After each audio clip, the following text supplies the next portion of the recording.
Assalamualaikum warahmatullahi wabarakatuh. Halo semuanya, saya Mustafa Reza Raihansin. Selamat datang di Guru Bindo.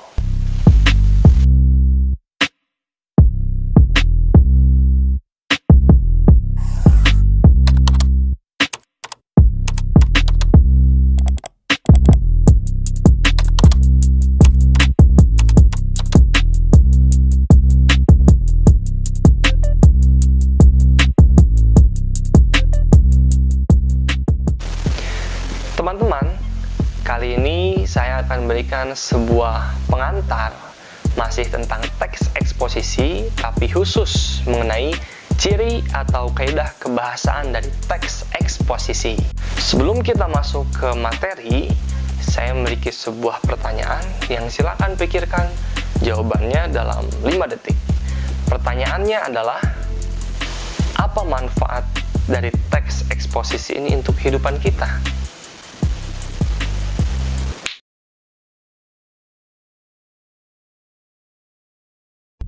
Ciri atau kaidah kebahasaan dari teks eksposisi yang saya temukan itu ada 5.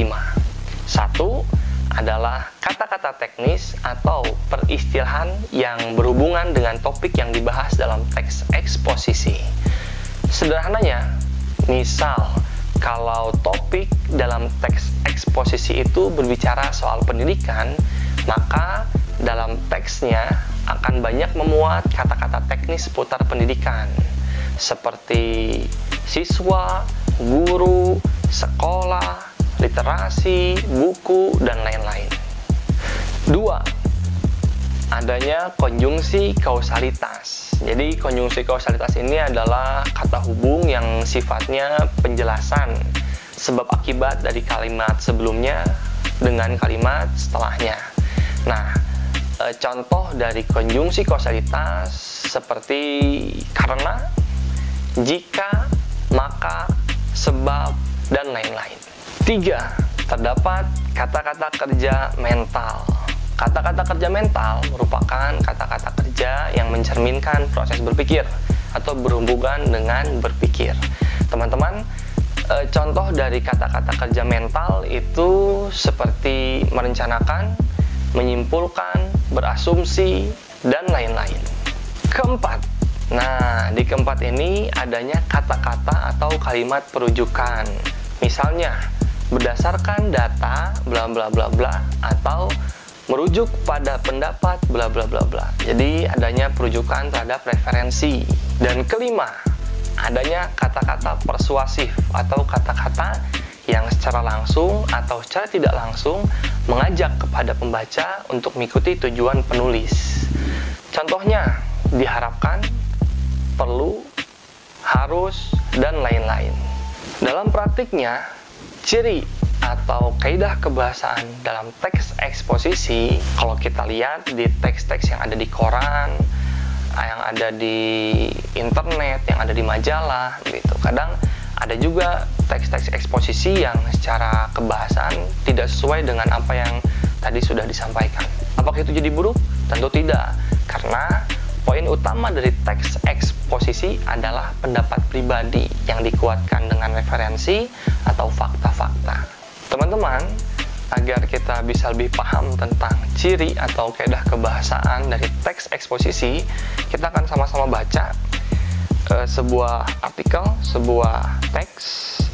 Ini bersumber dari Detik News dengan judul Bakat Anak-anak Kita oleh Ahman Sarman. Nah, teman-teman, topik utama dari teks ini adalah pembacaan puisi atau lomba puisi FLS 2N gitu. Jadi yang pertama, kaidah kebahasaan atau ciri kebahasaan dari teks eksposisi adalah kata-kata teknis atau peristilahan sesuai topik. Maka topik ini berbicara soal perlombaan puisi, maka kata-katanya kita pasti akan banyak menemukan yang berhubungan erat dengan perlombaan baca puisi. Nah, seperti peserta itu berhubungan dengan perlombaan ya. Ada kata penyair, itu juga sangat dekat dengan kata puisi. Atau penafsiran ganda dalam penilaian itu juga sangat dekat dengan puisi. Jadi ini istilah-istilah yang biasanya ada dalam puisi. Nah, ada juga penjiwaan atau mendramatis penonton, menggunakan rasa sedih, dan lain-lain. Jadi itu adalah contoh dari kata-kata peristilahan atau kata-kata teknis. Untuk konjungsi kausalitas, ini penjelasan tentang sebab akibat ya. Di sini ada kata sebab. Nah, ini ya, di kata sebab. Pembacaan puisi juga sifatnya meraba-raba nada yang bakal dituturkan lewat kata-kata puisi. Sebab harus diakui nada puisi lagi-lagi tidak seperti nada lagu yang sifatnya paten. Nah, sebab di sini ada kata sebab. Itu teman-teman bisa nanti dicari lagi di teks ini, kira-kira apalagi ya konjungsi kausalitas yang bisa ditemukan. Selanjutnya kita akan mencari menggunakan kata-kata kerja mental. Nah, untuk kata-kata kerja mental, ketika saya tadi sudah mencari beberapa kali di teks ini, kita tidak menemukan adanya kata-kata kerja mental. Nah, kalau teman-teman kira-kira buka teks ini kembali kemudian menemukan, silakan tuliskan saja di komentar kira-kira kata kerja mentalnya apa. Pun sama untuk yang keempat, ini tentang kata-kata atau kalimat perujukan ya, berdasarkan data, berdasarkan pendapat. Nah, itu saya tidak menemukannya.